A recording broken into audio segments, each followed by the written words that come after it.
Comment un simple berger a-t-il pu renverser un géant terrifiant et devenir l'un des plus grands rois d'Israël? Voici l'histoire de David et Goliath, un récit de foi et de courage, où le plus petit des hommes défie l'impossible. Notre histoire commence bien avant l'affrontement avec Goliath. Le peuple d'Israël avait insisté pour avoir un roi, comme les nations environnantes. Dieu avait choisi Saül, mais ce dernier désobéit à plusieurs reprises, suivant ses propres désirs plutôt que les commandements divins. Dans sa dernière erreur, alors que Dieu lui avait ordonné de détruire entièrement les Amalécites, Saül, dans un élan de pitié et de convoitise, épargna leur meilleur troupeau et laissa le roi Agag en vie contre l'ordre de Dieu.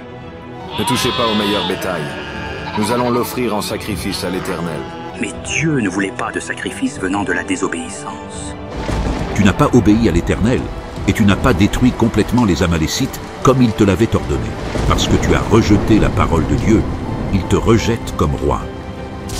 Dieu cherchait un roi avec un cœur fidèle et obéissant. Il envoya alors le prophète Samuel dans la maison d'Isaïe à Bethléem, car l'un de ses fils avait été choisi par l'Éternel. Une fois arrivé, Samuel demanda à Isaïe d'appeler ses fils, et Isaïe, obéissant, fit signe à ses enfants de se présenter devant le prophète. « Voici mon premier fils, Eliab.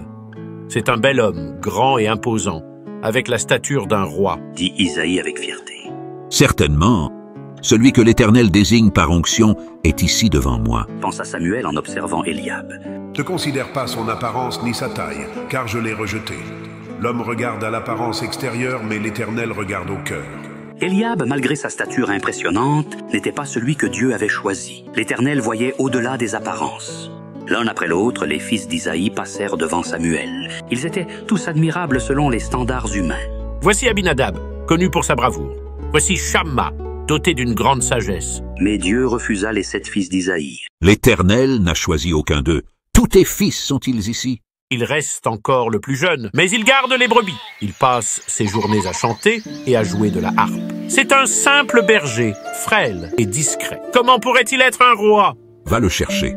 Nous ne nous assiérons pas pour manger avant qu'il ne soit ici. Et alors David arriva, modeste et humble, portant avec lui la simplicité d'un berger. Rien dans son apparence ne suggérait qu'il serait un roi, mais l'Éternel regarde au cœur. Lève-toi et oins-le, car il est selon mon cœur. Je l'ai choisi pour conduire mon peuple. Alors Samuel prit la corne d'huile et la versa sur la tête de David au milieu de ses frères. Et l'Esprit de l'Éternel saisit David à partir de ce jour et pour toujours. Pendant ce temps, Israël faisait face à une menace terrifiante. Les Philistins campèrent dans la vallée d'Éla, menés par un géant redoutable, Goliath. Choisissez un homme parmi vous pour m'affronter. S'il me tue, nous serons vos serviteurs. Mais si je le tue, vous serez les nôtres. Ce défi résonna pendant 40 jours. Personne n'osait affronter Goliath. Même le roi Saül, pourtant un homme de grande stature, était paralysé par la peur. Goliath se moquait chaque jour davantage, défiant non seulement Israël, mais aussi leur Dieu. Il criait « Où est votre Dieu? Pourquoi ne vient-il pas vous sauver? Peut-être est-il sourd à vos prières. » Mais Dieu préparait une réponse à travers David. Un matin, Isaïe envoya David porter des vivres à ses frères aînés, Eliab, Abinadab et Shamma, qui combattaient dans l'armée d'Israël. Mais ce que David allait découvrir changerait à jamais le cours de son destin. Vous n'êtes bon qu'à fuir. Envoyez-moi un homme, si vous en avez un digne de ce nom. Mort. J'avais oublié. Vous êtes tous des lâches. David, choqué par ces paroles, observa l'armée paralysée par la peur. Pourquoi êtes-vous si effrayé? Qui est cet incirconcis pour défier l'armée du Dieu vivant? Les soldats lui racontèrent le défi lancé par Goliath et la peur qui paralysait le camp. Comment peut-on laisser cet homme insulter le Dieu d'Israël? Moi, j'irai me battre contre lui. Les paroles de David furent rapportées à Saül, et il fut conduit devant le roi. Tu ne peux pas aller te battre contre ce Philistin. Tu n'es qu'un enfant, alors que lui, il est un homme de guerre depuis sa jeunesse. Quand je gardais les brebis de mon père, l'Éternel m'a délivré de la griffe du lion et de l'ours. Il me délivrera aussi des mains de ce Philistin. Devant la foi inébranlable de David, Saül accepta de le laisser combattre, bien qu'avec des doutes. Saül proposa son armure à David. Je ne peux pas marcher avec cela. Je n'ai pas l'habitude. David choisit plutôt 5 pierres lisses dans le torrent et, Armé seulement de sa foi, de sa fronde et de son bâton, il marcha résolument vers le géant. Sur le champ de bataille, le géant Goliath éclata d'un rire retentissant. Il se moqua de David. Suis-je un chien pour que tu viennes à moi avec des bâtons? Mais David, le regard fixe et rempli de foi, répondit avec calme et détermination.